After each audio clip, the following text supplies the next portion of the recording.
The night was silent and dark when Mr. Daniel was awoken by a loud scream coming from his wife's room. He rushed to her room and found her rolling on the floor. "Are you okay, honey?" he asked, trying to lift her. "I think our baby is coming," Mrs. Mercy replied, groaning in pain. On hearing this, Mr. Daniel took her to the hospital where she delivered a beautiful baby girl. Priscilla was born with a face so beautiful, her eyes were blue and her lips were pink. Everyone at the hospital couldn't stop talking about her beauty. People came bearing lots of gifts for baby Priscilla. But the doctors and the nurses were in awe of what their eyes had witnessed.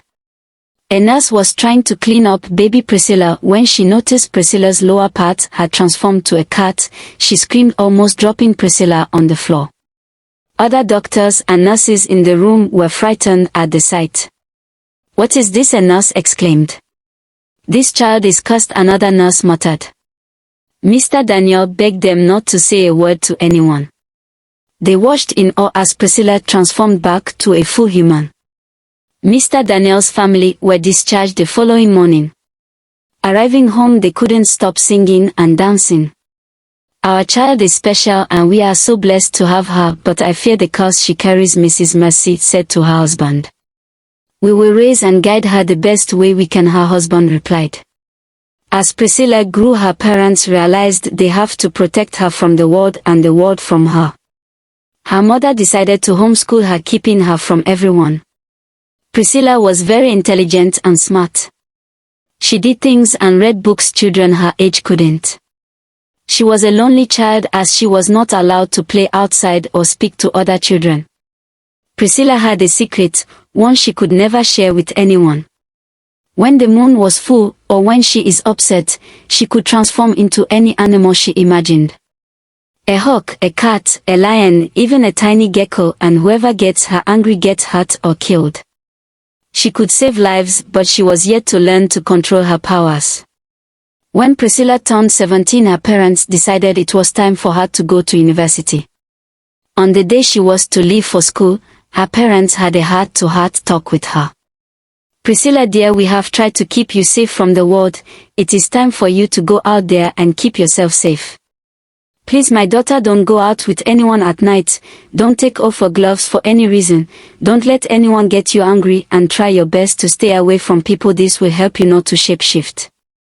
Priscilla replied her parents by nodding her head. But she was so scared of what the world out there had in store for her. At the university, Priscilla became known for her brilliance. She answered tedious questions, aced every exams, finished every assignment before anyone else. Her professors praised her, but she didn't care about the praise.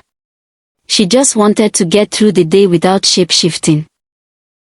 Despite her intelligence, some students didn't understand why she would not speak to anyone, why she was always rushing home, and why she was always wearing gloves. Rumors spread quickly. Some said she was a witch, to some, she was proud, and to others, she was weird. The loudest voice came from Rosalind, the school bully. Rosalind was always showing off, thinking she is better than everyone else. She liked to pick on people, and Priscilla became her favorite target. One day Rosalind marched up to Priscilla in front of a group of students. "Hey Priscilla, who are you? What are you hiding under the gloves? Do you have a big sore down there? Is there rashes all over your hand, or is that where your charm lies? Why do you keep to yourself and not speak to anyone else? Is there something you would like to share with us?"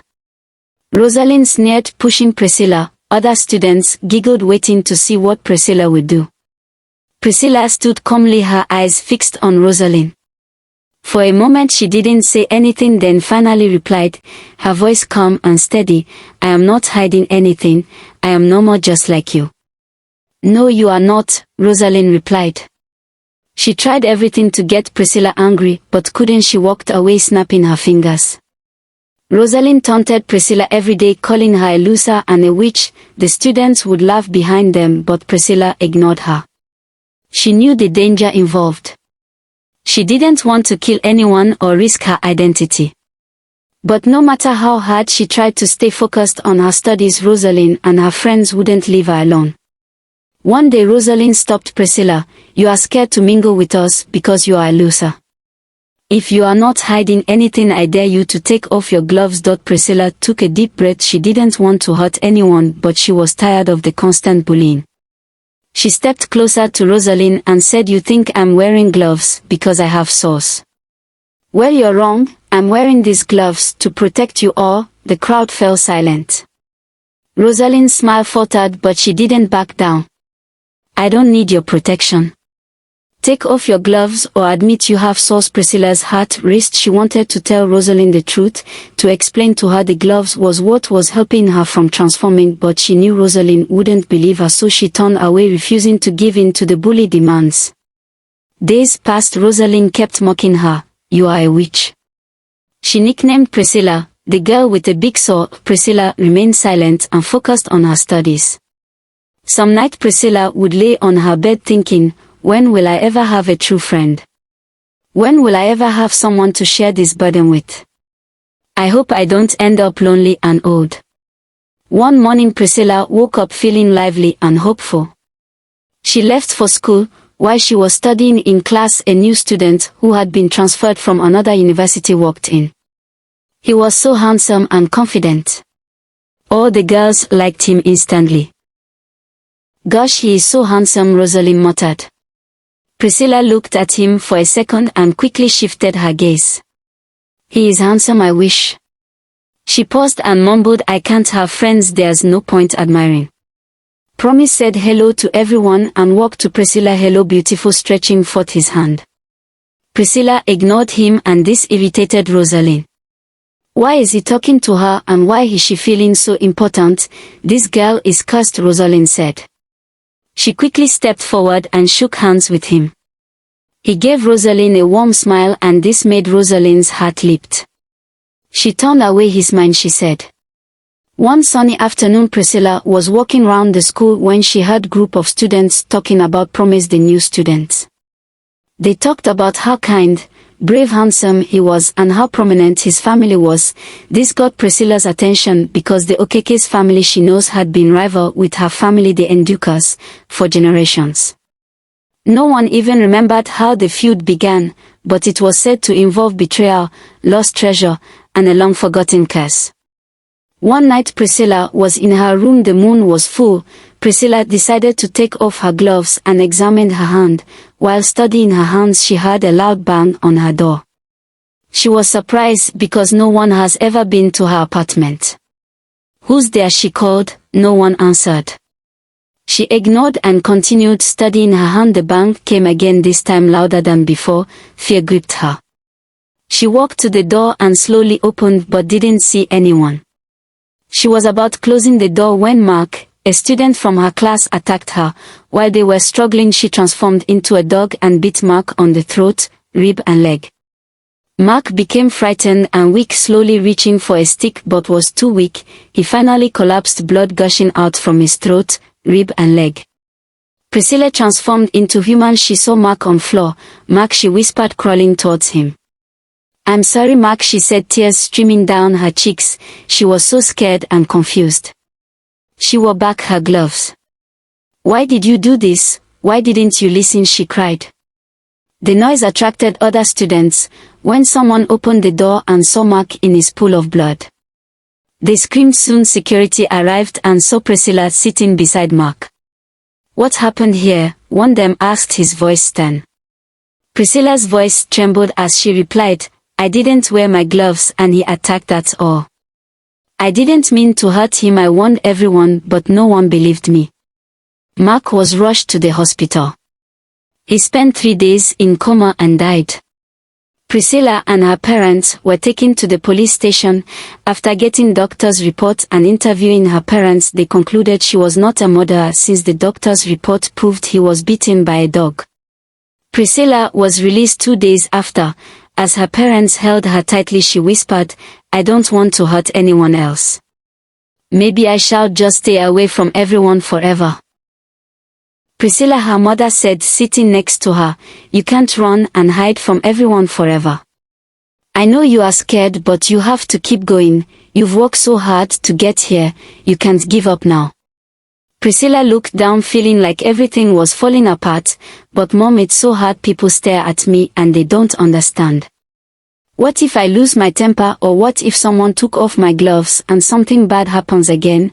Her mother took her hands gently. I understand your fear, sweetheart, but you can't let that stop you. You need to finish school for yourself. Don't let fear control your life. People may say things, they may stare, but that doesn't define who you are. You are strong and you have so much to offer the world. You can use this power to save people in danger. You just don't know how blessed you are. Stop looking at the negative aspect of it and start thinking of the numbers of life you could actually save. Priscilla wiped her tears. What of Rosalind? She always tries to make me small. She's been bullying me for so long. How do I deal with her? Her mother smiled, brushing her hair back. You have to mind your business, Priscilla. People like Rosalind will always try to bring others down, but you don't have to let her. Don't listen to what bullies say. Focus on your own path and keep your eyes on your goals. You are in control of your own story. Priscilla nodded slowly, thinking about her mother's words. It wasn't going to be easy, but she had to try. I will try, Mom. I don't want to hide anymore. Her mother hugged her tightly. That's my girl. You can do anything you set your mind to. I'm here for you every step of the way. One more thing, Mom. There's a new boy in my class. His name is Promise Okorik and he seems nice. I don't know if it's the same Okoriks you've asked me not to mingle with. Her mom replied, looking worried. If he is from Nui, then he's the one. Do everything to avoid him. Their family betrayed our family 10 decades ago. Okay, Mom, I will avoid him completely, Priscilla replied. The next day Priscilla went to school feeling a little nervous but determined to face her fears.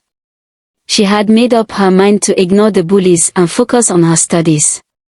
As she walked through the hallway, she tried to keep her head down and walk quickly to her class, but when she entered the library, she saw Rosalind sitting with a group of girls. Rosalind immediately spotted her and stood up, walking towards Priscilla. Well, here comes the ugly killer, Rosalind said. Did your rich parents bribe the police to get you out? I'm sure that's the only reason they let you go free. You're just a monster hiding behind that cloth. Priscilla's heart pounded in her chest. She tried to ignore Rosalind and keep walking, but Rosalind wasn't done. You think you are special just because your parents have money, Rosalind continued. You are lucky they are rich, otherwise you would rot in jail for killing someone. You are a freak. Priscilla was very angry. Instead of running away, she turned to Rosalind. At least I'm not like you, that sleeps with every handsome guy that comes her way just to feel relevant. You are a joke, Rosalind. Stop feeling like the world revolves around you and do something useful with your life. Rosalind fumed in anger. You should be ashamed of yourself, mother. Priscilla stood tall, not backing down. I am not a murderer and I can't be ashamed of who I am. Rather, you should be. You've been in this school for years and still have not graduated. Try focusing on your studies. Maybe, just maybe, you might graduate. Rosalind was quiet for a moment, then scoffed. You're jealous because I'm popular and you are a nobody. Priscilla smiled softly. I'm not jealous of you, Rosalind. I'm focused on my future, something you should try doing for once. Rosalind was so angry, she turned and walked to her group of friends. For a moment Priscilla couldn't believe herself. Did I just stand up to Rosalind? Wow, it feels so good. Every girl in school daydreamed about Promise, but Rosalind had already claimed he is hers and hers alone. One day she walked to Promise in a hallway. Hello Promise, I noticed you are yet to settle. I can help you settle and I like you a lot. Can we be friends? Promise didn't even look at her. He kept walking, pressing his phone. This angered Rosalind. Her friends giggled behind. They couldn't believe it. Rosalind had been rejected. Rosalind felt so embarrassed. He's just playing hard to get, she muttered. I know he's mine, he needs time, she said, walking away. Promise's likeness for Priscilla grew. He found her interesting, friendly, and her intelligence amazed him. But Priscilla, on the other hand, had waived the thought of ever being friends with Promise because of their family feud and the curse she carries. Whenever Promise tries to get close, she either ignores him or tells him she doesn't want to be friends with him. Promise kept asking why, but she never gave an answer. What good could come from talking to an okeke, she thought. But when Promise stood up to a group of bullies picking on a younger girl, Priscilla saw something different in him. He wasn't like the stories her family told. He was good, but I still can't be friends, she said, waving the thought. One of the days Priscilla got home thinking about Promise. He's so kind and gentle. I wish I was like every normal girl out there. I wish our families didn't have this stupid feud, she said, a tear dropped down cheeks. She slept off thinking about Promise. One afternoon, Priscilla walked home from school, her mind spinning with thoughts of Promise. She took off her gloves and tried hiding her hands in her jean pocket. Suddenly, a car screeched around the corner, heading straight for a stray dog in the road. Without thinking, Priscilla transformed into a cheetah and dashed into the street, scooping the dog to safety. When she turned back, her heart stopped. Promise was standing on the sidewalk, his mouth wide open. You're not normal, he whispered. Priscilla felt tears stain her eyes. Please don't tell anyone, she begged as she wore back her gloves. Promise hesitated, then nodded. Your secret is safe with me. From that day, they became friends. Priscilla and Promise began spending time together. Priscilla was always happy to help him with schoolwork, and Promise always appreciated the way she explained things. As they spent time together, they discovered they had more in common than they expected. Priscilla loved art and Promise loved music. They both dreamed of a better life away from the shadows of their feuding families. Not everyone was happy about their friendship.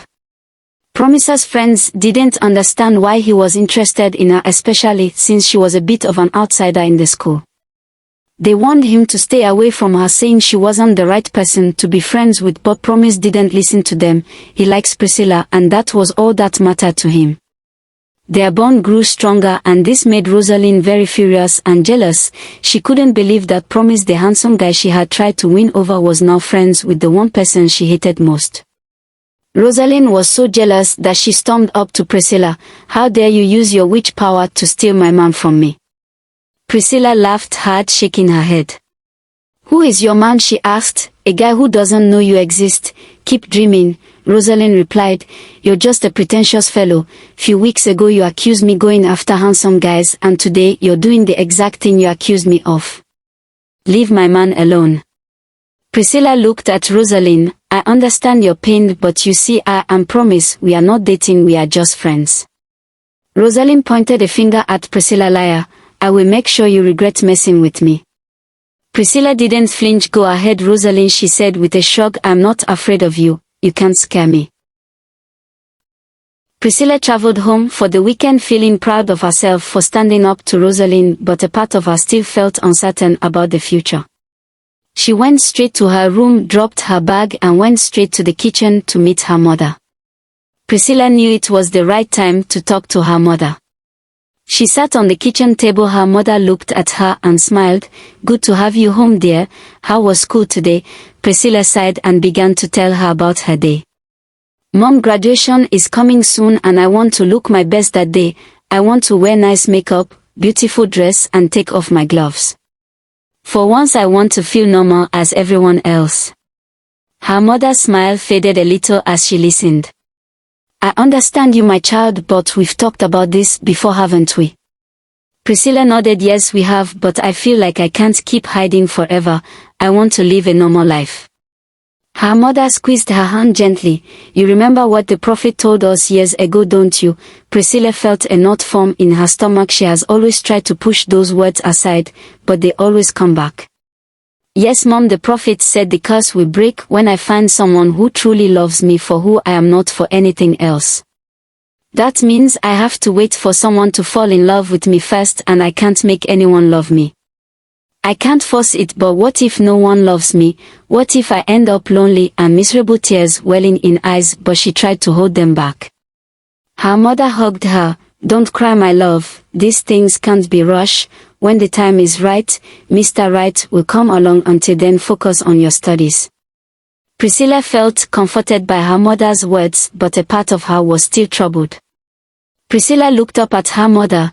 There's someone at school, she said, not mentioning his name because she knows her mother will never approve of their friendship. He's just a friend, though we talk from time to time. He's really kind and he treats me like a queen, but I know I can't be more than just friends to him. I can't let anyone get too close to me, not with this curse hanging over me. Her mother smiled softly. I'm glad you now have someone you call a friend, but remember your friendship with him doesn't have to be anything more. You need to focus on your studies. Priscilla simply nodded her head. Rosalind's jealousy for Priscilla grew by the day, and the way Priscilla seemed to gain respect from most students sickened her. Rosalind was determined to make life unbearable for Priscilla, especially after Promise rejection. She spotted Priscilla calmly reading a book at the cafeteria and minding her business. Behind her, Rosalind marched over ready to make a scene. Madam Hand Gloves, Rosalind shouted, drawing the attention of everyone. Graduation is in 2 weeks. Are you still going to hide your filthy hands under that rags, or you are finally going to show us what you've been hiding down there? I guess you are scared the whole school will shut down because of the smell from your sore. Priscilla looked up calm as always, closed her book and stood up, meeting Rosalind's glare with her own sharp gaze. Graduation is finally here. After all these years, Rosalind, you are finally leaving this school. I was starting to think you were planning to live here forever. The students burst into laughter. I don't have time to banter words with you. Rosalind left in shame. The students praised Priscilla. Someone has finally put her in her place, one of the students said, and they all cheered.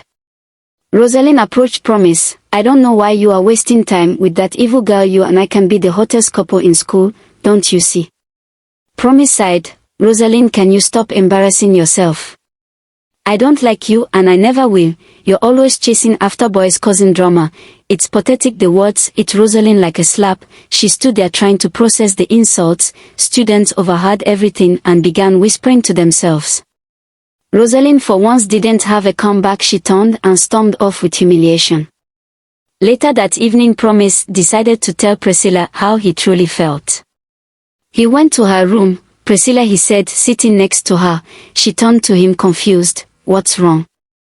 Nothing's wrong, I just need to tell you something. What is his? He raised an eyebrow. I love you, Promise said, his voice steady but full of emotions. I don't care about your hand gloves or what people say about you. You are beautiful, smart, intelligent and kind, and that's the kind of woman I want to be with. You say that now, Promise. You already know what I'm capable of, Priscilla said. What if I get angry with you and shape-shift? You know I can't control that aspect of my life, and you know our parents will never approve our relationship. I'm willing to take the risk, he said, holding her hands. I will do anything for you, plus I know you can never harm me. We can always handle our families. I love you and I know you love me too, and together we can conquer every challenge. He invited her to his place that weekend to spend time together. Priscilla hesitated but eventually agreed.